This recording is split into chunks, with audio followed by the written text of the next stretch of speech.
All right, good morning, all, and I apologize for the delay on my part, a little technical difficulties, but we are now with you live. I've got Birmingham attorney Greg Brockwell with me on the other side. Good morning, Greg. How are you doing, friend? Good morning. Thanks for having me, Bernard. I appreciate it.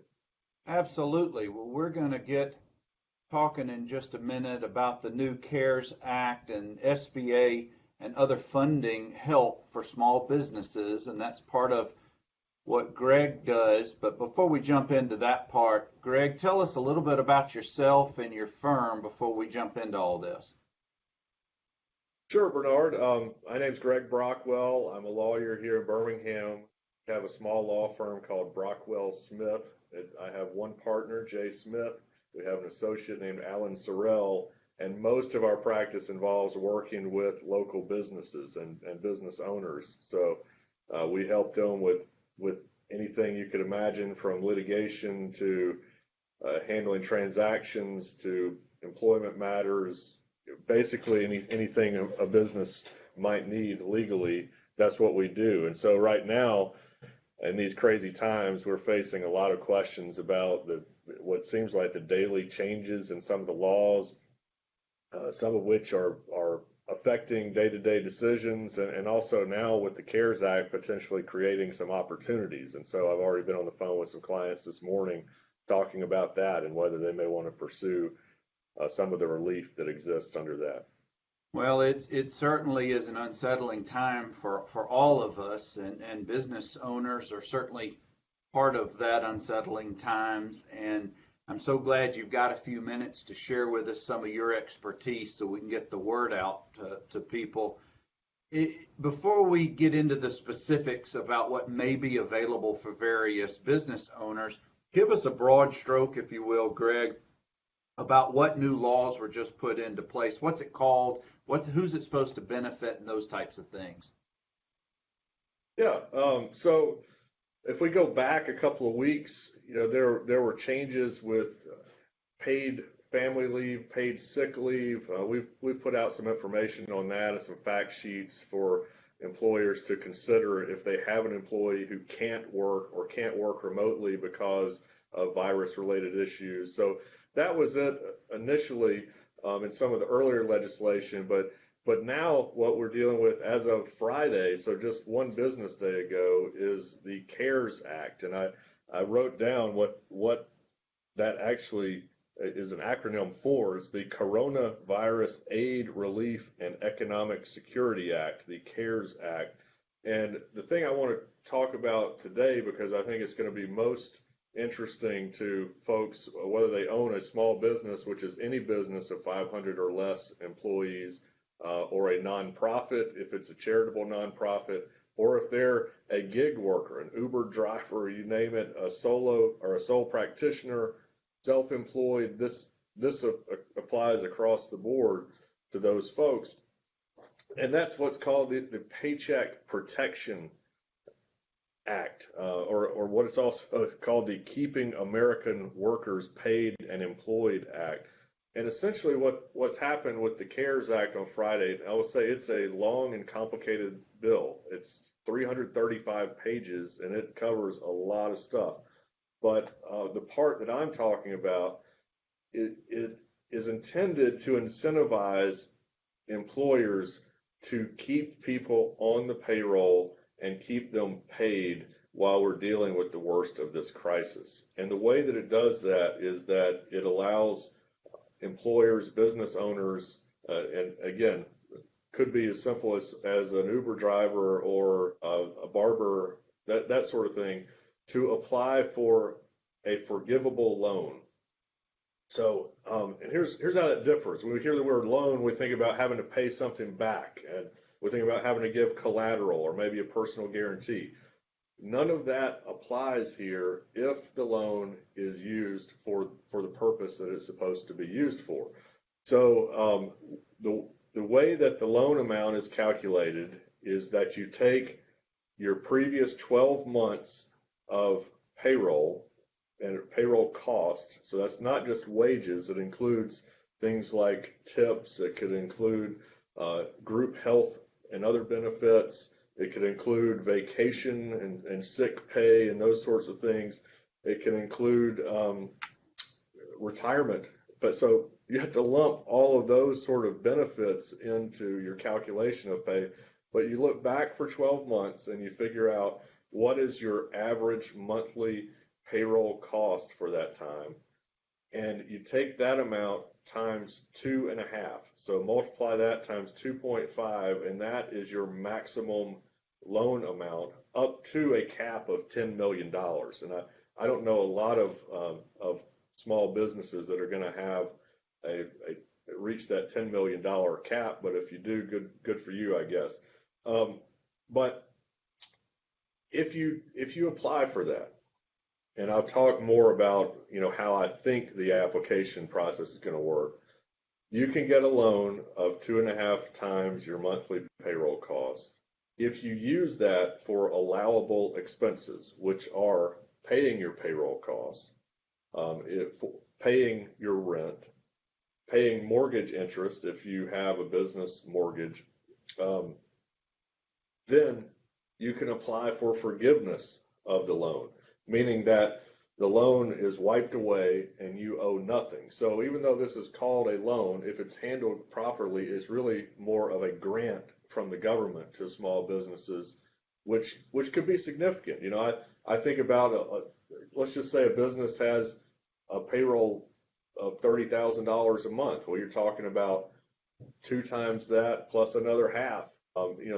That's a significant amount of money that can flow into that business from the government and not have to be repaid. And not only not repaid, but there's also not a forgiveness of indebtedness income. So, a lot of times if you had debt forgiven, you would have to pay tax on the amount that's forgiven. That doesn't apply here. So, honestly, I think this so far sounds like the best news for people that own a small business or are self-employed.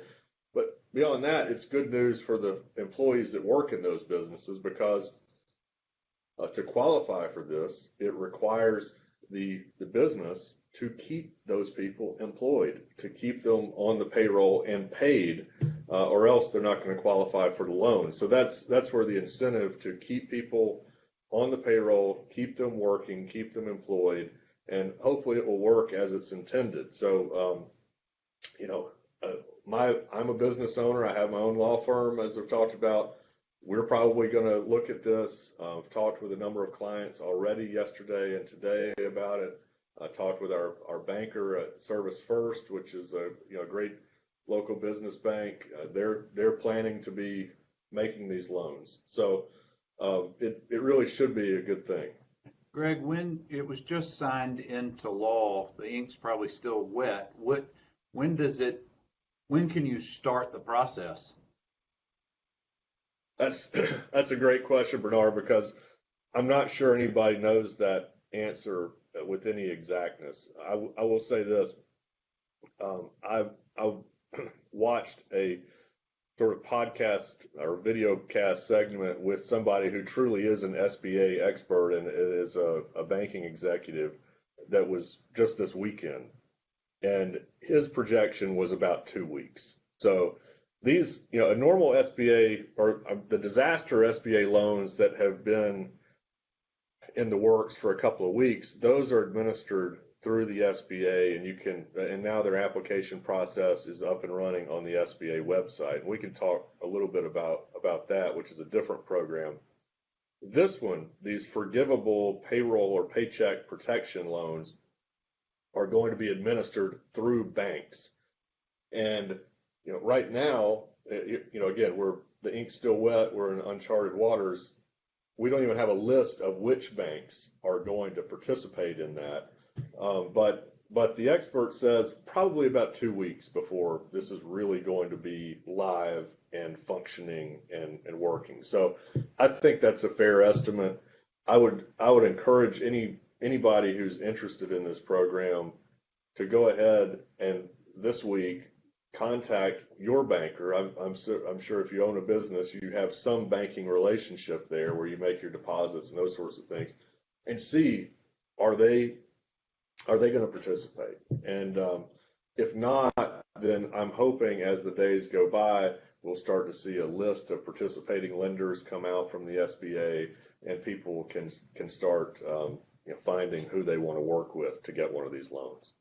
Greg, I'm a business owner, small business, and I'm interested in potentially one of these types of loans. To get the ball rolling, in addition to contacting my bank to see if they're a participatory bank, what other things would you recommend small business owners start to do to get all their paperwork ready, or at least not their paperwork, but their information together, so that when it's time for them to actually implement the application, et cetera, what should they do? Yeah, so the idea behind this is it's supposed to be fairly simple and streamlined. So there's not even an application available yet, so we'll see how that plays out. But I think the most basic thing that a business owner could do is to go ahead and figure out what is their average payroll cost for the last 12 months. If you have that number and you have the documentation to go with it, I think that's going to get you most of the way that you need to go on this. And have you seen what type of proof that's going to be needed? Meaning, do you have to provide tax returns or any other type of official paperwork?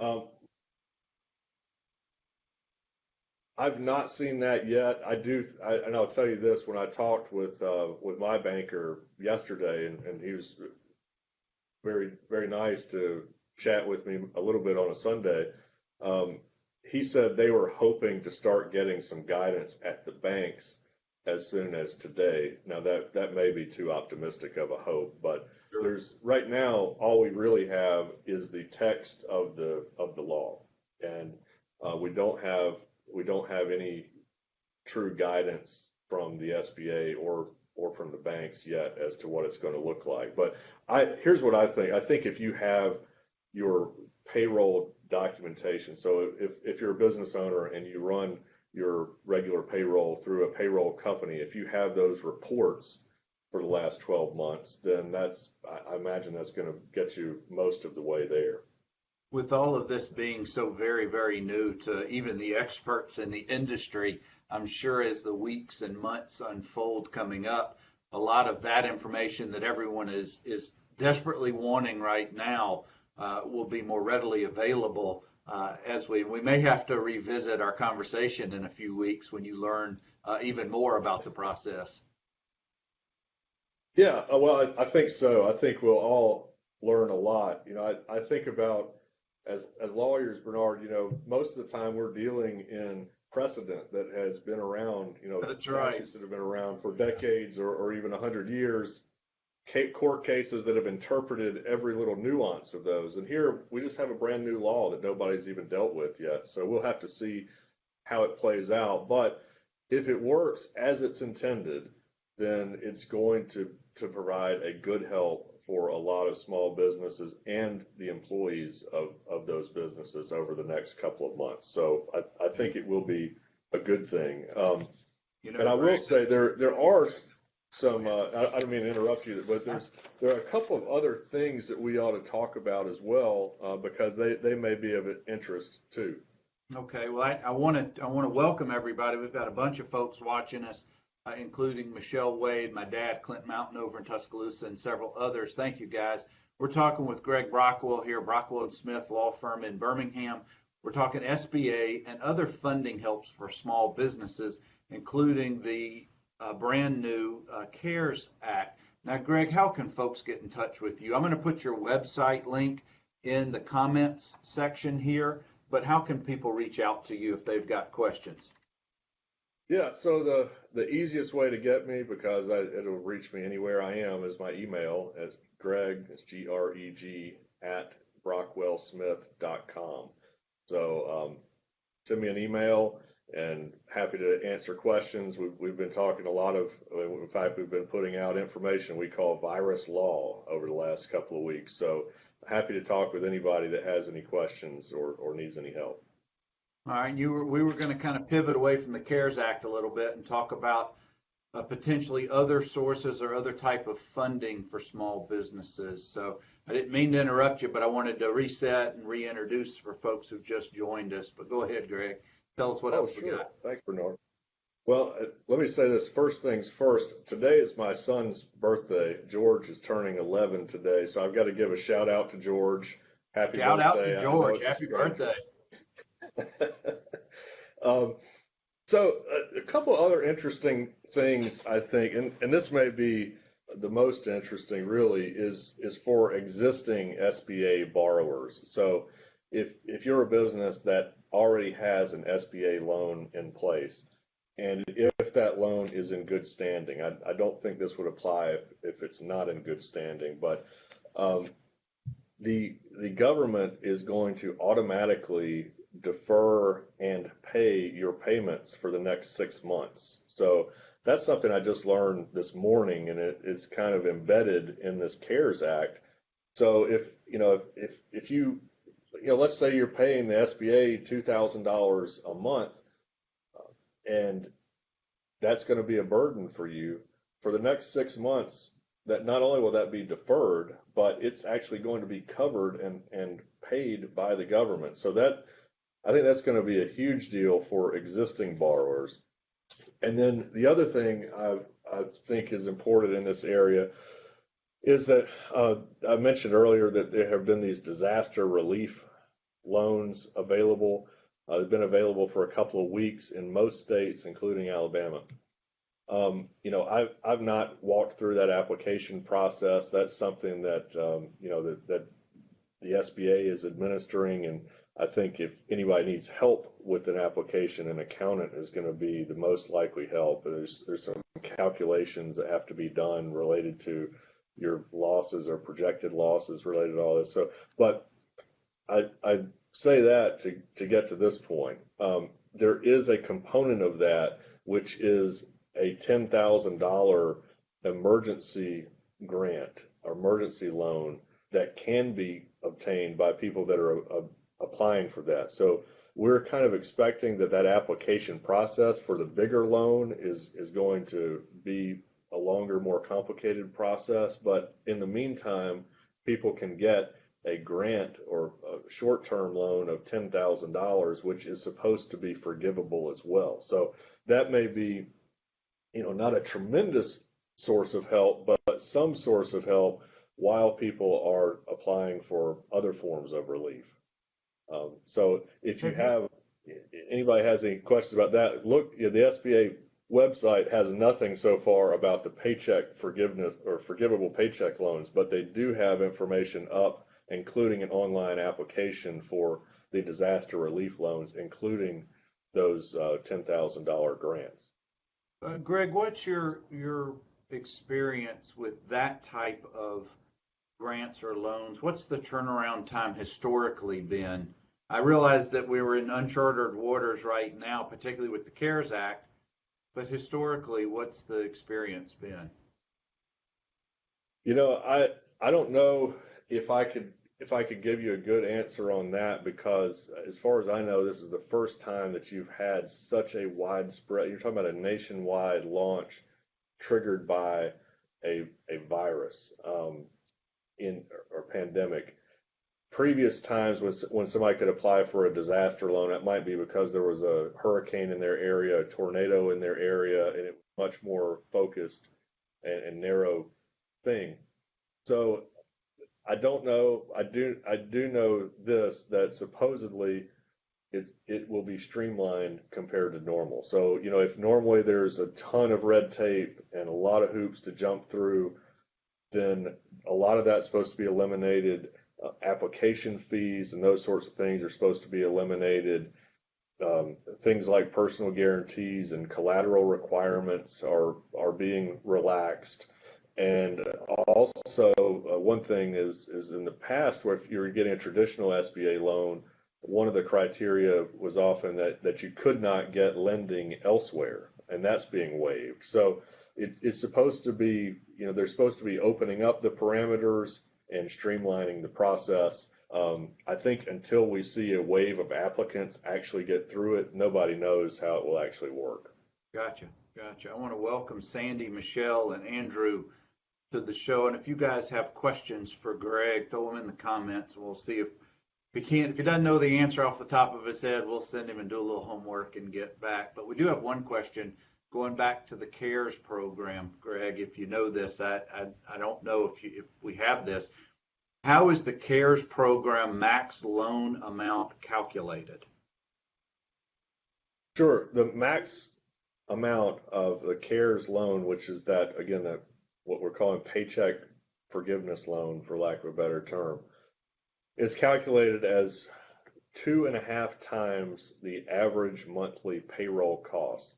And again, the payroll cost would be not just wages, but you would add in other benefits like group health, retirement, and those sorts of things. And you would take a look at that for the 12 months going back from the loan application and figure out what is the monthly average, and it's 2.5 times that monthly average, up to a max of $10 million. Okay, thank you. And I put a link, 2 different links. I put the virus law blog link from your website, and I know you've written extensively about that in the last week or so, and will continue to contribute to that.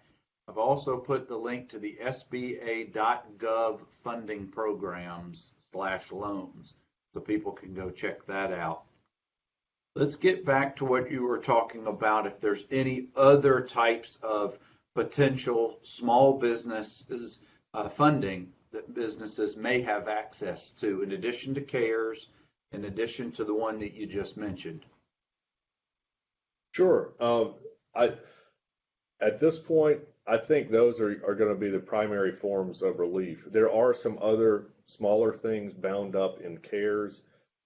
For example, if for some reason the payroll loans that we're talking about are not a good fit, there's some availability to defer payroll taxes during this year. So there are some other forms of relief that you can look at, and I expect as we get rolling forward, another few days under our belt, people have digested this, you'll start to see guidance come out from CPAs on this. Maybe the AICPA will give some guidance on those sorts of things. And I do think this, my personal view is that most small businesses are going to see the most and easiest relief from these forgivable loans.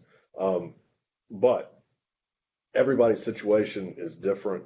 I think people are going to have to make some careful decisions about it.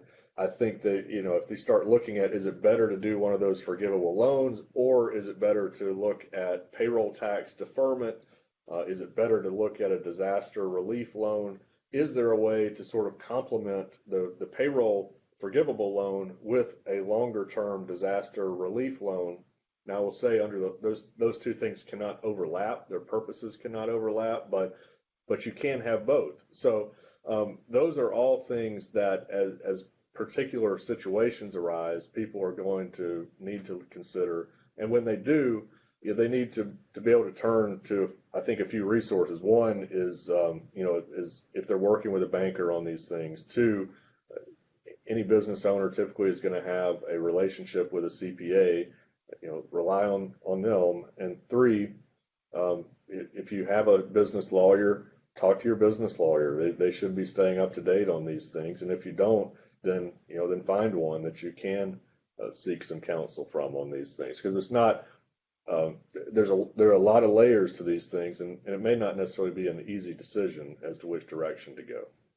Well, Greg, this is such valuable information, because there's so small businesses out there that are either starting to feel the pinch, or it's coming pretty soon, and just getting this information out, I think, is a great start for people. Do have a question from Victor. Runs a small law firm, 5 full-time employees. If he keeps all of his employees paid on their normal salaries, would he be able to get a loan for this and not have to pay it back? Short answer is yes. That's exactly what this is intended to do, is to allow people to keep their employees on the payroll, keep them paid, and hopefully by the time you've gotten through your 2.5 months that you'll be able to borrow, then maybe life will start getting back to normal again. Greg, if folks want to reach out to you, let's share your contact information one more time. Sure. It's Greg Brockwell. My law firm is Brockwell Smith. my email, greg@brockwellsmith.com.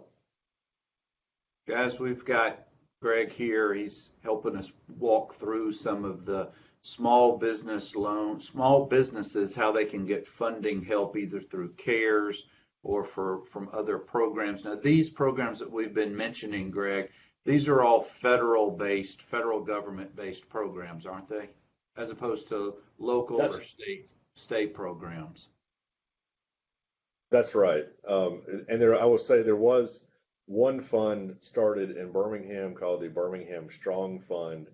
The application deadline for that, though, expired this past Friday, the 27th. So unless they've extended that, which I haven't heard that they have, that one local option is gone. But these federal options, I mean, there is more money than is imaginable being put on the table right now. So I hope people will take advantage of those.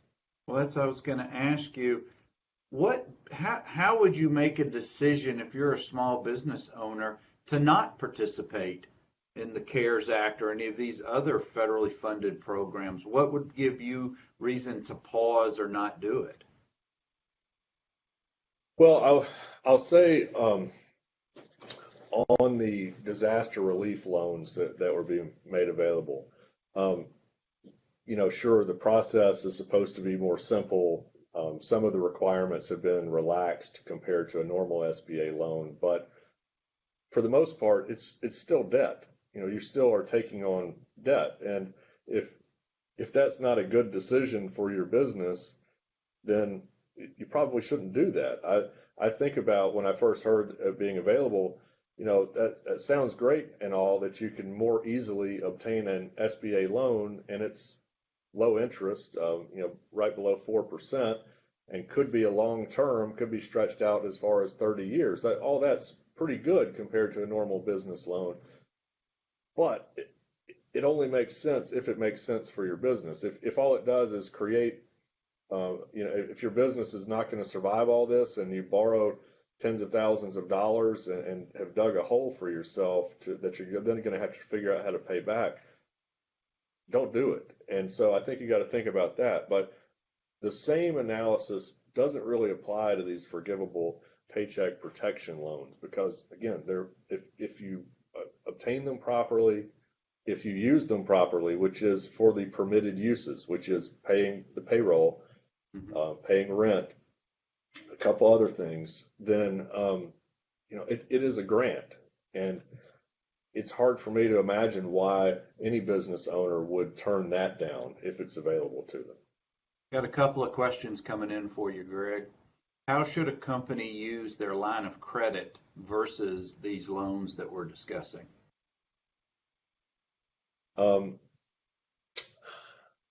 It's a hard question to answer without knowing the particulars. I would say if you have a line of credit, great. A lot of businesses do have an existing line of credit. If your normal use of that line of credit is to draw on it to fund your payroll, and then as you get revenue in, you pay the line down. A lot of people will do that. I think you can keep doing that while you're applying for one of these payroll forgiveness loans, because essentially you're going to be able to document that you've kept paying payroll as normal, and then as you get the money in from your paycheck forgiveness loan or paycheck protection loan, you'll be able to apply that to the line. So I would view them as complementary in that regard. Okay. Got one more question. Andrew asks, he says his dad's business is based on production. He owns a car repair shop, and his mechanics are paid by the job, or how many shop hours each job requires, etc. He has 2 employees. How would a loan through CARES be calculated during the application process to pay those employees? Yeah, well, that's a very good question. I think the answer to that is this, that you've got 2 different issues, which is one, what have those folks been paid if you look back over the last 12 months? And that's how you would calculate the maximum amount of the loan that you would be eligible to obtain. Now, if you obtain that loan, I think what they're struggling with is how do we calculate what these guys are owed, because Right. their pay is calculated based on what they produce. They're not producing because of nobody's coming into the shop and doing normal work. So I think the answer to that is this.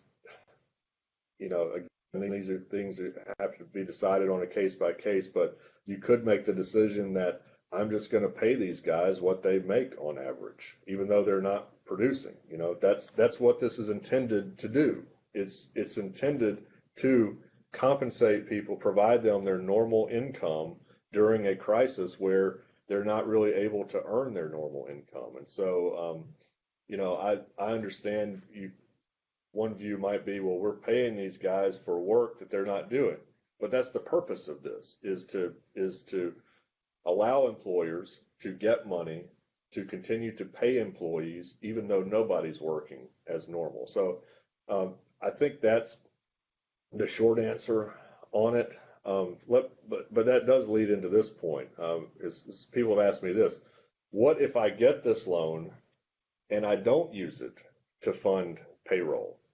So I apply for a loan and let's say I get $50,000, and I decide maybe I've already let all my people go, or whatever. Well, if that happens, if you don't use the loan proceeds for one of the permitted uses, then you don't get the forgiveness. So you're going to have to pay that money back. It's supposed to be paid on a maximum interest rate of 4% and a maximum term, of 10 years. So keep that in mind. This is intended to get money to keep paying your workers, even if they're not working as normal. If you don't, you're going to have to pay the money back. So there is some restriction on that and some consequence if you don't follow the proper path. Well, Greg, there's probably more questions than there are answers right now with the act being so brand new. But I want to thank you for sharing your expertise this morning, fielding questions that so many people have. I know there are many more questions, so we may have to revisit this in about 6 weeks or so when you've learned a lot more and figured out a lot more specifics. But thank you, friend, for spending some time with us today and sharing all of this. Bernard, thanks so much for having me. Great seeing you. You're doing a great service with this. I appreciate it. Well, thank you, and you are too, Greg, on this, and we'll catch you another time. Well, guys, we're trying to come to you as often as we can, trying to answer questions with different areas of the world, if you will, that we're all just trying to get through this and find our answers. So thank you for spending some time with us. Thank you for your questions. I'll figure out when our next one is and who it will be in the next couple of days, but y'all be well. Take care.